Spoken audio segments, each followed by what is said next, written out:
Uh, First of all, I hope everybody's all right. I heard there was an issue. I don't have the details of it, but I hope everybody is all right. First of all, I want to thank you guys for coming out and covering Penn State football like always. I want to thank the fans. We had a great crowd, 110,830, second largest. That's what I'm talking about. Second largest crowd in Beaver Stadium history. That was awesome. When you look at the game, I just thought we played really good complementary football, offense, defense, and special teams. Obviously, our defense played a suffocating style of D, and we're able to get turnovers, and we're extremely ball aware. But the other thing is, again, we didn't turn the ball over on offense either. Special teams, I thought we did a really nice job. Obviously, their punter is special. He is a phenomenal punter. So that was challenging. He put us in some tough spots, especially rolling to your right, which to me, whenever you go against a rugby punter and they roll to the right, the punt returner is going to cheat and work that way. Well, then he started kicking it diagonal across the field. I don't know how you really defend that. And then he got the roll. So that was impressive on their part. Some kind of interesting facts. We only allowed 76 yards in the entire game. That's the 10th fewest in school history.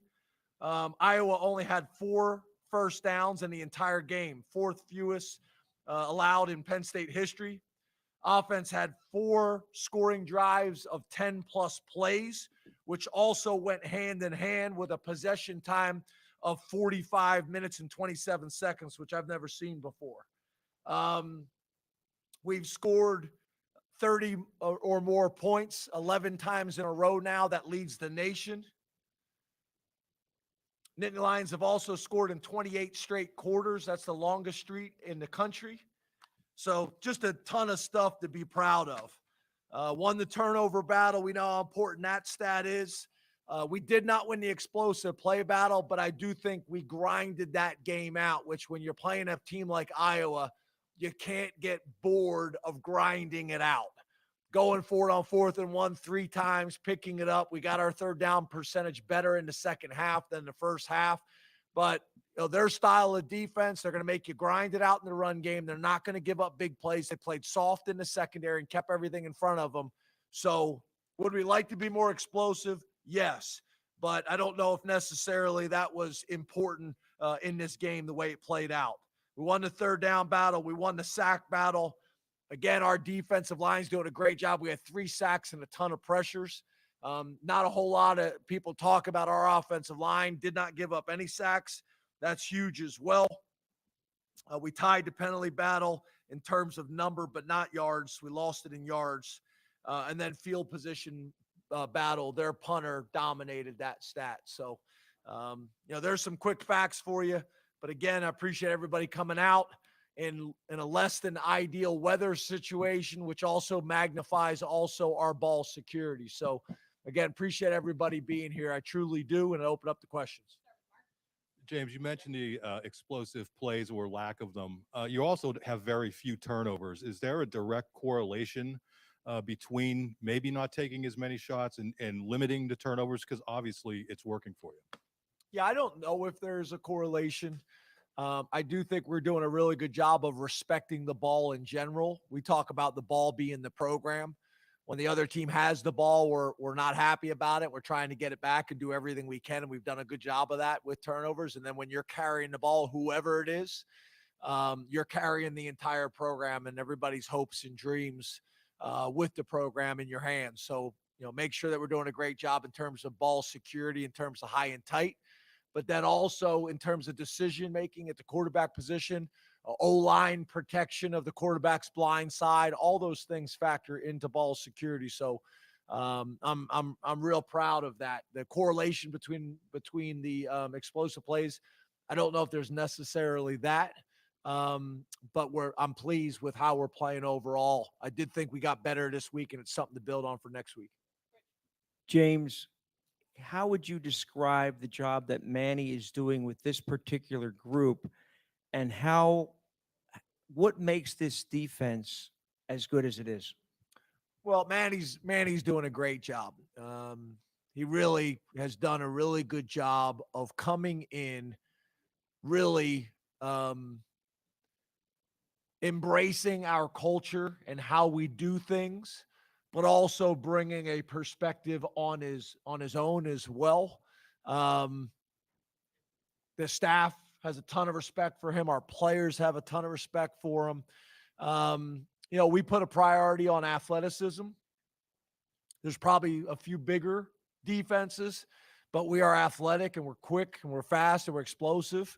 And we're playing more consistent gap sound defense. And, Manny's doing a great job from a big picture leadership perspective, but then also just getting everybody to understand how do you really play defensive football and what it takes.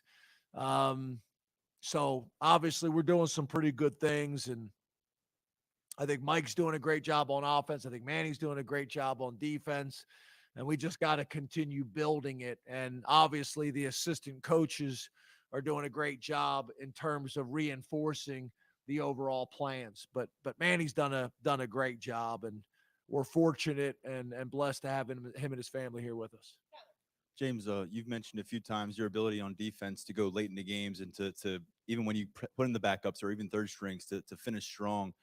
Personnel standpoint, where is this Penn State defense based on the decade of defenses you've had? Obviously, Manny doing a great job leading the group, but from a personnel spot, the players you've assembled, is this the deepest bunch that you've had at any point? Yeah, I think I've kind of already stated that in the preseason that our depth is better than I remember it at any point since I've been here, which is allowing us to play a ton of guys and keep guys fresh. It's also, going to help us in fourth quarters. It's going to help us late in the season. I thought it was better this week where we were able to get the backups in there, and they still held the shutout offensively. Those guys got some reps. It was a shame because of the penalty. I think that unit would have had a chance to score there without the 15-yard penalty for hands to the face on a pancake block, which was the right call. But yeah, I think our depth is better, and it's only getting better because we continue to play a ton of guys. Coach, you mentioned the better third down efficiency in the second half, and I think most of your points, yards, average per play went up across the board in the second half. What do you think changed offensively between the first 30 minutes and the second that allowed you guys to obviously keep scoring? Yeah, I think a couple things. I think obviously being able to get in there at halftime and talk through some things as a staff, halftime adjustments. I think, we did a good job of that this week. Again, I thought we were able to stay on schedule. You look at the two biggest stats of playing an Iowa team: first down efficiency for both sides, our offense's efficiency, our defense's efficiency, getting them off schedule. We were able to stay on schedule for the most part. We were able to get them off schedule. That was a big stat. The other one was the middle eight. We put a huge emphasis on the middle eight to be able to come out and get those points by deferring the initial coin toss and then go down and get some points there to start the half. That was big. So I think our kids settled down. I think we got a pretty good idea of what they did well. And then I thought Mike did a really good job of calling the game and not getting bored against an Iowa defense who's damn good, and not get bored of the plays that were consistently getting us 5 and 6 yards and coming back to them. Don't get bored with them. Keep coming back to them until they've proven they can stop them. You mentioned having those kind of pet plays throughout a game. How important is it to find those things early in a game, and when did you feel like you found those plays? Yeah, I think, we started to kind of get some of them in the second quarter. And then what I try to do on the headset, is really kind of remind Mike of things like that. I think I always appreciated that when I was an offensive coordinator. Take a shot here, run the ball here. Mike, they haven't stopped these two plays. Let's get back to them. But Mike's doing a really good job. I think Ty Howell's been a really good voice in the box with him as well. But Mike's doing a really nice job. And really the whole staff is. So, that's I would say probably in the second quarter. And then we kind of kept going back to those things in the second half. Coach, I was going to ask you about Coach Yursich and his evolution from when he started with all the quick passes, but you've kind of hit on that a lot. So let's switch to Drew Aller.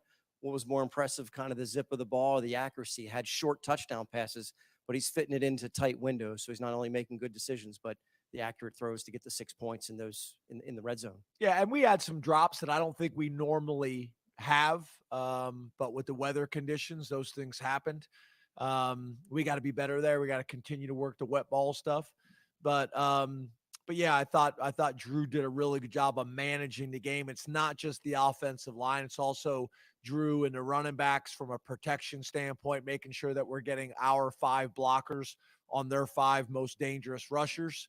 And then there's times where Drew's doing a good job of getting rid of the ball and throwing it away. Sometimes that's as big of a play as anything because it would have been a 6-yard sack and he throws it away, and you either give yourself another down to pick up the first down or you reserve the right to punt, which sometimes that's the right thing to do.